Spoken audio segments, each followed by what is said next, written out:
الفيديو الاخير اللي صوره البلوجر المشهور هنا في العلمين كان في نفس المكان اللي انا واقف فيه دلوقتي، وهو عباره عن مول كبير موجود هنا على البحر مباشر.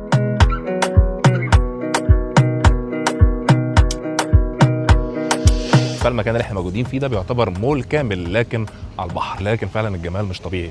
فكره ان يبقى في مول زي كده مفتوح بالكامل على البحر حاجه رائعه جدا، لان منظر البحر هنا مش زي اي مكان تاني.